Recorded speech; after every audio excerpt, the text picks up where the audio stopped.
아주 오래전에 제가 친구와 함께 친척이 하는 목장으로 놀러를 간 적이 있었습니다. 푸른 초원 같은 굉장히 넓은 목장이었는데 너무나 아름다웠어요. 그래서 야, 이런 곳이 정말 있구나. 텔레비전에서 또는 영화에서만 보았던 그런 장소였기 때문에 처음에 떠오른 게 뭐였냐면 나 잡아봐라 있죠. 그래서 연인이 한 명이 이렇게 도망가면서 나 잡아봐라 그럼 뒤에서 뭐라 그래요? 잡히면 뒤진다 뭐 이렇게 하면서 쫓아가다가 막 둘이 이렇게 막 넘어지고 까르르 웃으면서 막 빙빙 도는 거 있잖아요. 그래서 저도 혼자지만 한번 해볼까. 그래서 이렇게 그 목장이 약간 이렇게 언덕 비슷한 데 있었기 때문에 위에서 이렇게 구르면 밑에까지 충분히 내려갈 수 있는 굉장히 낭만적인 곳이었습니다. 그리고 이제 또 가지고 간 그 카세트, 그때는 뭐 CD 같은 게 그렇게 공급이 잘 안 됐기 때문에 카세트 테이프를 이렇게 틀었더니 아름다운 팝송들이 나와요. 그래서 굉장히 분위기도 좋고 요즘 재밌게 놀아야 되겠다라는 생각을 했습니다. 그랬더니 친구가 잠깐만 기다리래요. 자기가 가서 먹을 것과 함께 이렇게 가지고 오겠다고 저한테 저기 앞에 가면 쉴 곳이 있으니까 올라가서 기다리라고 합니다. 그래서 올라갔죠. 그랬더니 건물 하나가 이렇게 있는데 조립식으로 지었는지 어쩐지 모르겠지만 동화 속에 나오는 굉장히 조그마한 집 같았어요. 보니까 지은 지 얼마 안 된 것 같은 깨끗한 외관을 하고 있습니다. 그래서 야, 이렇게 아름다운 집도 있구나. 그래서 집에 들어갔죠. 그랬더니 사람이 살지는 않은 것 같은데 어쨌든 뭐 안에도 뭐 그렇게 나쁘지 않은 것 같았어요. 봤더니 거실에 침대 하나가 이렇게 놓여져 있습니다. 그래서 좀 피곤하기도 하고 침대에 좀 누워서 이 자연을 좀 만끽해야 되겠다 해서 이렇게 누웠어요. 느낌이 좀 이상하더라고요. 근데 이 침대가 이렇게 좀 자연 친화적인 침대였습니다. 흰색 바탕에 이렇게 좀 이렇게 그린색 이렇게 좀 무늬가 이렇게 되어 있었고, 그러니까 전체적인 바탕색은 흰색이었는데 거기에 약간 녹색 같은 것들이 이렇게 있고 굉장히 이뻤어요. 그래서 이렇게 누웠는데 좀 느낌이 좀 이상했어요. 편하긴 편한데 어쨌든 좀 이상하기도 하고 이렇게 있는데 갑자기 옆에 뭐가 이렇게 제 몸을 타고 이렇게 지나가는 거예요. 뭔가 딱 봤더니 쥐네가, 이만한 쥐네가 뭔가 이거 딱 봤더니 웬 불구스름한 게 지나가고 깜짝 놀랐죠. 이제 그래갖고 뛰어내고 막 이렇게 했는데 침대에서 먼지가 펄펄 날리는 거예요. 그리고 이렇게 봤더니 그린색의 그게 아니라 이 곰팡이 같은, 그러니까 아까 제가 처음에 봤을 때는 굉장히 아름다운 곳이라는 착각을 했었기 때문에 자연색이라고 봤지만 그게 다 뭐예요? 곰팡이였다는 거죠. 그리고 누울 때 약간 뭔가 일어나는 것 같았는데 그게 먼지였고요. 그러니까 그곳은 사람이 살고 있는 곳이 아니라 사람이 살지 않는 그런 곳이었다는 겁니다. 그래서 정신이 버떡 들어가지고 주변을 살폈더니 여기저기 곰팡이가 쓸고 그리고 굉장히 좀 축축했어요. 그러니까 누울 때 좀 상쾌했어야 되는데 그렇지 않은 거죠. 그러니 온몸이 어때요? 간지러운 것 같고 좀 이상한 것 같아가지고 뛰쳐나왔죠. 그랬더니 친구가 이렇게 올라오는 거예요. 그래서 야, 이 집 뭐냐? 그랬더니 이 집이 3년 전인가 4년 전에 지어놓은 건데 여기서 이제 뭐 삼촌인지 누가 좀 머물기 위해서 지어놓은 건데 아직 안에를 다 안 해가지고 그렇게 지금 버려진 상태라고. 아니 겉에는 깨끗한데 그랬더니 겉에는 목장이기 때문에 목장 이렇게 살피면서 겉에만 물 뿌리고 이렇게 하니까 겉에는 어때요? 깨끗하죠. 근데 안에는 안 치우니까 침대만 하나 놓고 살림 몇 개 놨으니까 안에가 어떻게 됐겠어요? 사람이 몇 년 동안 살지 않으니까 도저히 사람이 살 수 없는 그런 곳이 되어버렸다는 겁니다. 그런데 저는 겉만 보고 속아가지고 꿈과 낭만이라고 생각을 했죠. 그래서 야, 이거 안 되겠다. 여기 집에서 쉬는 것보다 아까 해보고 싶었던 좀 굴러보는 거 한번 해보고 싶자고 그래서 친구한테 우리 둘이 한번 굴러볼래? 그랬더니 어딜 굴르네요? 여기 잔디밭 여기 있잖아. 나 잡아봐라 하면서 한번 굴러보자고. 그랬더니 친구가 저한테 미쳤네요. 왜? 그랬더니 야, 저기가 낭만적으로 보이냐? 낭만적이잖아. 일로 와봐.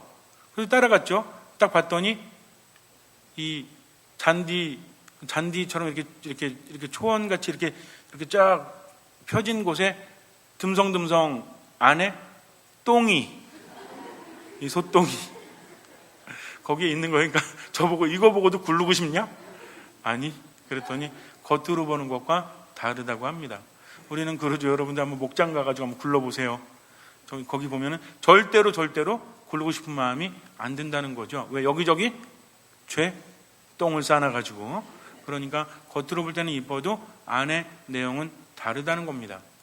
우리가 성경을 묵상하다 보면 예수님께서 바리사이들과 율법학자들에 대해서 나무라시는 그런 경우를 자주 목격을 하죠. 오늘도 너희 위선자 율법학자들과 바리사이들아 불행하여라 라고 불행 선언을 하십니다. 그렇다면 율법학자들이나 바리사이들은 왜 불행한 사람들일까요? 우리가 예수님의 욕을 하도 먹어가지고 이 사람들이 우리가 생각할 때는 율법학자나 바리사이들이 굉장히 못된 사람들 같죠? 굉장히 악해가지고 못된 짓만 하고 이런 사람들 같지 않습니까? 그렇다면 우리보다 그 사람들이 더 악할까요? 기도를 우리보다 안 할까요? 그 사람들은 아침 일찍부터 밤 늦게까지 기도하는 사람들이에요. 또 성경을 우리보다 잘 모를까요? 매일 성경을 연구해서 바리사이들이 가르쳐주는 율법교사들, 즉 이 사람들은 종교의 대표자요, 종교의 중심 인물들이었다는 겁니다. 기도도 우리보다 훨씬 많이 하고요, 말씀도 우리보다 훨씬 많이 묵상해요. 또 성전에 가서 매일매일 기도하거나 회당에 들어가서 기도하는 사람들이 바로 이 사람들이었다는 겁니다. 그럼에도 불구하고 왜 예수님께로부터 그렇게 욕을 많이 먹어야 됐죠? 그들이 기도를 안 해서, 말씀 묵상을 안 해서, 종교적인 활동을 안 해서? 그렇지 않다는 것입니다. 그들이 예수님께 욕을 먹을 수밖에 없었던 것은 그들은 겉은 말짱하지만 속이 병들어 버렸기 때문이죠. 속을 제대로 치우지 못했기 때문에 속에는 온갖 것들이 가득 차 있습니다. 겉에는 잘 모르지만 우리가 그래서 조심해야 될 것들이 여러 가지 있다고 하죠. 특히 이제 남자들이 조심해야 될 여자들의 모습 뭐 있다고 그래요? 화장빨, 조명빨, 모르시나? 사진빨. 이거 조심하라고 그래요. 그래가지고 예전에 한번 제가 그 중고등부 제가 신학생 때 주일학교 수련회를 갔는데 교사들이 이제 아침에 이제 이렇게 일어나잖아요. 근데 자매님들이 일찍 일어나죠? 여자 교사들은. 제가 불침범을 하고 있었기 때문에. 근데 샤워하고 나오더라고요. 이제 굉장히 더운 여름이어가지고. 저 깜짝 놀랐습니다. 웬 외부인이 들어온 거예요. 그래서 누구시냐고, 여기 중고등부 아이들 지금 우리 성당에서 수련회하고 있기 때문에 외부인 출입하시면 안 된다고 했더니 학사님 저예요. 그래요? 누구세요? 그랬더니 교사 중에 한 사람인데 뭐하고 나온 거예요? 화장을 하기 전이었다는 거죠. 저는 깜짝 놀랐습니다. 그래서 이렇게 기적이라는 게 일상적인 삶 안에서도 일어나고 있구나 라고 이제 제가 그때 확실하게 알았습니다. 화장 전과 화장 후는 기적과도 같아요. 그래서 제가 교사들한테 그랬어요. 그렇게 화장하듯이 기도하면 우리 영혼도 참 아름다워질 텐데 라는 농담식의 말을 했었습니다. 어쨌든 바리사이들과 율사들이 우리보다 기도를 안 해서 그런 것이 아니라 그들은 기도도 열심히 하고 11조도 열심히 내죠. 자기 수입의 10분의 1을 반드시 하느님께 바치던 그런 사람들이었다는 거죠. 근데 문제는 무엇입니까? 결국 안에 진실된 모습이 없었기 때문이라는 거죠. 성경을 묵상하면서도 참된 의미를 깨닫지 못하고 이것저것 지켜야 되는 삶의 잣대들에만 매달려 있었다는 겁니다. 신앙생활을 한다고 하지만 그들은 주님을 섬겼던 것이 아니라 자기들의 욕망을 채워가면서 신앙생활을 했다는 거죠. 그러다 보니까 누굴 알아보지 못해요? 예수님을 알아보지 못합니다. 우리는 이렇게 말해요. 아니, 예수님을 왜 알아보지 못했을까? 우리는 알아봤을까요? 지금 예수님이 너무나 당연하게 예수님으로 전해지고 있기 때문에 우리가 알아본다고 하지만 당시 사람들에게 있어서 예수님은 알아보기 참으로 힘든 분이었죠. 왜? 출신 성분도 목수의 아들, 더군다나 보잘것없는 나자렛 출신이었다는 겁니다. 나자렛이라는 동네는 어느 동네예요? 굉장히 좀 시골 동네죠. 우리 기안보다 더한 곳이에요. 그러니까 저 강남에 사는 사람들한테 화성 기안에서 왔습니다. 그럼 뭐라고 그럴 것 같아요? 시골에서 오셨네요. 이렇게 말하는 것처럼 우리가 보통 유명한 사람들, 대단한 사람들은 어디 산다고 합니까? 강남에 모여 살잖아요. 그러니까 다 기수고 올라가려고 그러죠. 우리는 안 그렇지만 제가 이전 본당에 있을 때도 이제 분당 근처에 있었는데 어떤 분들은 그래요. 신부님 이제 드디어 저희도 올라갑니다. 어디로 올라가세요? 분당으로 올라간대요. 분당에 있다 또 어디로 올라간대? 강남으로 올라간다는 거죠. 근데 또 어떤 어르신들은 그래요. 저희가 망해서 내려왔어요. 그러니까 강남에서 망해서 어디로 내려온 거예요? 제가 살고 있던 그곳으로 내려왔다는 거죠. 근데 지금 보면은 뭐 아파트 값이라든지 여러 가지들 보면 좀 이렇게 올라가면서 여러분들도 분당 가고 싶고 강남 가고 싶으시죠? 눈에 보이지 않는 게 더 중요하니까 우리는 그래요. 기안이 가장 좋은 곳이죠. 그죠? 좀 학교 시절이 좀 아쉽긴 하지만 어쨌든 아주 좋은 곳이지 않습니까? 그런데 그 사람들도 마찬가지였어요. 세상을 살아가면서 뭔가 인간적인 기준에서 자기들의 기득권을 유지하려고 하다 보니까 하느님의 율법을 참된 의미를 깨닫고 실천하기보다는 언제부터인가 점점 변질되기 시작을 했다는 거죠. 그들의 마음이 못돼서가 아닙니다. 그들은 예수님을 알아보지 못했기 때문에 그래요. 근데 예수님이라는 분은 저기 중앙 출신도 아니고 변두리에서 오신 분이요, 변변치 않은 그런 스펙을 가지고 있죠. 물론 기적을 일으키시고 말씀이 대단하긴 했지만 자기들의 기준으로 볼 때 저분은 메시아일 수가 없습니다. 그러니까 그분이 기적을 행해도 그 기적에 대해서 인정하고 싶어요? 인정하고 싶지 않아요? 인정하고 싶지 않은 거죠. 그러다 보니까 예수님과 제자들의 행적에 대해서 자꾸만 꼬집지 않습니까? 왜 안식일을 어기냐는 둥, 왜 율법을 어기냐는 둥 하면서 자기들의 기준을 예수님께 맞춥니다. 그럼 왜 그랬을까요? 원래 못돼서? 우리가 잘 생각해야 돼요. 우리는 마치 성경 속에 들어가면 우리는 예수님 옆에서 예수님 편 이렇게 있고 바리새인이나 율사들은 저기 우리들의 적대자 이렇게 여길지 모르겠지만 우리가 성경에 가면 과연 어떤 인물일까요? 예수님이 있고 누가 있어요? 제자들이 있죠. 또 예수님의 적대자들이 있죠. 예수님 만나서 체험한 병자들이 있죠. 우리는 어느 모습일 것 같아요? 예수님 제자? 아니면 예수님 만나서 구원을 체험한 그런 병자들? 아니면 예수님을 박해하고 반대했던 바리새인이나 율사들? 이미 그것은 삶 안에서 드러나고 있다는 거죠. 하느님의 말씀을 묵상하되 말씀을 진정으로 듣지 않으니까 마음속에 빛이 들어오지 않아요.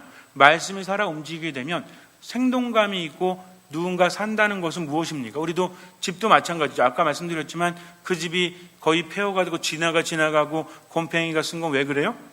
사람이 살지 않았기 때문이죠. 생명력이 없기 때문입니다. 물론 진해도 생명력이긴 하지만 우리가 말하는 생명력은 그런 것이 아니죠. 하느님이 계신 곳은 어떤 곳입니까? 생명력이 넘쳐 흐르는 곳. 말씀이 살아 움직이면 그 안에 활기가 넘쳐 흐르죠. 근데 말씀이 있지 않고 빛이 없으면 점점 어둠이 있고 어떤 세력이? 죽음의 세력이 그 자리에 존재하게 됩니다. 그러니까 어떻게 돼요? 빛이 없으면 우선 뭐 이끼라든지 자꾸 음침하고 어둡고 이렇게 되다 보니까 어떤 생물들이 많이 살아요? 나비가 날아다닙니까? 나방은 날아다닐지 몰라요. 그리고 온갖 독이 있는, 우리가 정말 이렇게 돌 같은 데 이렇게 치워보면 이상한 생물도 막 이렇게 막 기어다니죠. 이런 벌레들이 잔뜩 있지 않습니까? 그리고 축축하고 왠지 산 사람이 살기에는 마땅하지 않는 곳으로 변해가죠. 속이 그렇게 변해갑니다. 그러니까 안에는 생명력이 가득하겠어요? 아니면 뭔가 음침하고 죽음의 어떤 힘이 가득하겠어요? 죽음의 힘이 가득하게 된다는 거죠. 겉은 어떻게 놨지만, 겉은 말끔하게 꾸며놨지만, 그래서 우리가 외국 여행 특히 하다 보면 중동 지역 같은 데 가면 뭐 이집트라든지 이스라엘도 마찬가지입니다. 이렇게 가면은 특히 이스라엘을 제외한 뭐 이집트 이런 데는 뭐냐면 사람들의 무덤이 집 같아요. 겉에서 볼 때는 이렇게 말짱하고 위성 안테나도 이렇게 있습니다. 근데 안에는 뭐래? 무덤이래요, 무덤. 그래서 산 사람들과 죽은 사람들이 같이 산다고는 하지만 집 없는 사람들이 그 무덤에 살면서 이렇게 지켜주니까 이 사람들은 가난한 사람들이죠. 돈 있는 사람들이 이제 우리 가족들과 함께 살아주니까, 죽은 가족이랑 같이 살아주니까 고마워가지고 위성 TV 놔주고 막 그런데요. 그러나 우리들에게 있어서는 좀 다르지 않습니까? 무덤은 죽은 사람들이 있는 곳이죠. 산 사람이 있는 곳은 다르지 않습니까? 그래서 무덤이라는 곳은 죽음이 존재하는 곳. 우리들의 속이 점점 사람이 살지 못하는 죽음으로 변해가니까 안에서 온갖 나쁜 것들이 점점 생겨나게 되고, 이로 인해서 마음이 불편해지고 다른 사람에 대해서는 공격적이 되고, 그리고 짜증이 늘고 분노와 미움이 늘어갈 수밖에 없다는 거죠. 왜? 빛이 점점 사라지고 있기 때문입니다. 그러다 보니까 앞에 계신 예수님을 알아보지 못해요. 말씀을 묵상한다고 하면서도 사랑이 없고 자비가 없고 자애가 없기 때문에, 즉 말씀이 살아있지 못하니까 죽은 말씀만이 가슴을 채우고 있다는 거죠. 이게 얼마나 중요한지 모릅니다. 그들은 하느님 안에 머문다고 했지만 정작 그들의 삶 안에서 하느님의 뜻은 이루어지지 않았다는 거죠. 그러다 보니까 하느님의 말씀 자체도 자기들의 욕구를 채우기 위한 도구에 불과하게 전락해버렸고, 그들은 이것을 깨닫지 못해요. 그러니까 눈앞에 있는 예수님도 받아들이기보다는 그분을 거부하고 박해했다는 겁니다. 그러면 우리는 세상을 살아가면서 어때요? 하느님께 감사하면서 살아있는 말씀을 매일 묵상하면서 내 안에 말씀이 나를 깨끗이 하고 생명력을 점점 넓히고 있습니까? 아니면 말씀 묵상도 안 하고 기도도 안 하고 미사참예도 제대로 하지 않으니까 마음속에는 내가 의식하지 못하는 사이에 점점 죽음의 요소들이 가득 차고 있지 않은가? 그러면서도 이유는 다 있죠. 왜요? 상처받아서 어떤 일 때문에. 이렇게 말하지만 결국 이유는 무엇입니까? 말씀이 내 안에 자리하지 못하니까 삶이 점점 힘들어지고 그러다 보니까 남 탓을 할 수밖에 없고요. 남에 대해서 뭔가 좀 자비롭습니까? 자비롭지 못합니까? 자비롭지 못하죠. 그러니까 부정적으로 판단하고 공격하고 그렇게 하면서 결국 자기 자신도 힘들어진다는 겁니다. 마음이 불편하니까 결국 겉으로 나가는 것도 불편한 것들이 나가고 마음은 더욱더 불편해지고 이런 악순환 속에서 점점 마음속에는 뭐가 강해져요? 죽음이 강해지는 거죠. 그러니 삶의 의욕이 있습니까? 없습니까? 의욕이 하나도 존재하지 않아요. 그런데 그럴 때일수록 하느님의 말씀을 제대로 받아들여야 되는데 고집만 쌓여가지고 다른 사람을 인정하지 않습니다. 관대하지 않다는 거죠. 우리들의 마음은 연결이 돼 있거든요. 그래서 사랑이 있는 사람은 자비로울 뿐만 아니라 좀 관대한 마음 그리고 긍정적인 마음을 가지고 있지만 그렇지 않은 사람은 매사가 어때요? 부정적이죠. 다른 사람에 대해서 부정적입니까? 아니면 긍정적입니까? 부정적일 수밖에 없어요. 우리가 하나를 보면 열을 안다는 말이 있죠. 그래서 이제 주변에 보면 우리 본당은 그렇지 않은데 다른 분들 보면 어때요? 뭐만 한다고 하면 긍정적으로 함께하기보다는 그런 거에서 뭐 하나 하면서 이미 부정적입니까? 부정적이고 뭔가 열심히 하려고 하면 거기에 대해서 이렇게 동조해주고 칭찬하고 격려하기보다는 뭐라 그래요? 해봐라 그게 되나 하면서 자꾸만 부정적이죠. 그리고 늘 결론은 뭐야? 하면 된다예요? 아니면 해도 안 된다예요? 해도 안 된다라는 결론이 계속 순환되고 있다는 겁니다. 그러다 보니까 어때요?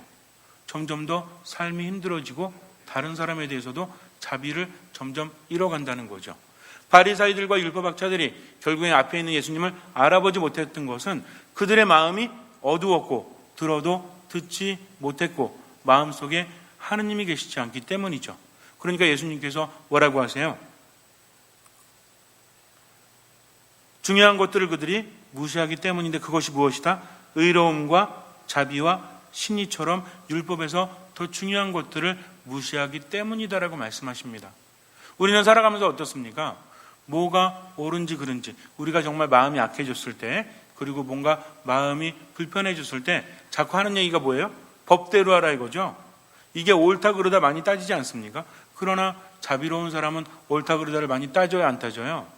많이 따지지 않아요. 조심해야 될 것은 있습니다. 뭐든지 마음대로 하라는 게 아니에요. 기준은 있지 않습니까? 성당에 올 때도 우리가 지켜야 될 것들이 있어요 없어요? 미사 안에서도 지켜야 될 거 있어요 없어요? 미사 때 그냥 반바지 입고 나시 입고 와서 그냥 반쯤 누워가지고 미사하면 어때? 마음이 있는데 이런 거 아니라는 거죠. 우리가 할 도리는 충분히 하면서도 더욱더 중요한 것은 마음으로 정말 하나님의 뜻을 내 마음속에 담고 있는가, 어떤 걸 하든지 간에 열정이 있고 사랑이 있고 자비가 있는가 없는가, 이것이 중요하다는 거지 마음대로 하면서 이런 것도 그냥 내 마음대로 편한 대로 하라는 얘기가 아니죠. 이걸 구분할 수 있어야 됩니다. 그렇기 때문에 하느님 안에 머무는 사람은 내가 최선을 다하면서 다른 사람에 대해서 관용적이죠. 자비롭습니다. 그리고 긍정적이라는 거죠. 근데 자꾸만 내 마음속에서 긍정적인 것들이 사라지고 자비로운 것들이 사라지면 결국 내 마음속에 뭐가 사라지는 거예요? 사랑이 사라질 뿐만 아니라 누구의 자리가 점점 사라집니까? 하느님께서 계실 자리가 점점 사라지니까 결국 뭐가 사라지는 거죠? 가장 중요한 온 세상을 얻는다고 할지라도 이게 없으면 의미가 없죠. 점점 뭐가 사라져요? 생명력이 사라진다는 겁니다. 생명력이 사라지니까 삶이 힘들어요 안 힘들어요? 그래서 힘든 거죠. 우리가 정말 힘들 때는요 왜 힘든지를 봐야 돼요. 주변에 어려운 일이 많아서 힘들 수도 있지만 뭐가 사라지기 때문에? 생명력이 사라지기 때문이다. 이 생명력이 왜 사라지고 있죠? 우리 마음속에 점점 어둠이 짙어지고 있고 빛이 사라지고 말씀이 사라지고 있기 때문이다. 그러면 이 생명력을 넘치게 하려면 어떻게 하면 돼요? 어떻게 하면 돼? 운동 열심히 하면 돼요? 말씀 안에 머무는 것뿐만 아니라 생명력에 있어서 가장 중요한 게 무엇입니까? 말씀 안에 머무는 거 맞아요. 구체적으로 우리가 대답할 수 있는 게 있죠. 내 몸을 먹고 내 피를 마시지 않으면 영원한 생명을 얻지 못한다. 그러나 내 몸을 먹고 내 피를 마시는 사람은 영원한 생명을 얻을 뿐만 아니라 누구로 말미암아 살아간다? 예수 그리스도로 말미암아 살아간다는 거죠. 그래서 그분의 말씀이 진정으로 내 마음속에 자리하게 되면 내 안에는 생명력이 넘쳐 흐릅니다. 그리고 하느님의 말씀을 중요하게 여기는 사람은 그분이 말씀하신 것을 지키면서 살아가죠. 예수님께서는 모든 율법에서 가장 중요한 게 뭐라고 하셨죠? 모든 율법의 근본 정신은 무엇이다? 사랑이라고 하셨죠. 그러니까 내가 어떤 말을 하든 어떤 행동을 하든 가장 중요한 건 뭐다? 사랑이 있느냐 없느냐 하는 겁니다. 그러면 바리사이들과 율사들이 예수님을 알아보지 못한 이유는 무엇이다? 그들 안에 사랑이 없었기 때문이죠. 사랑이 있는 사람은 누구 중심이에요?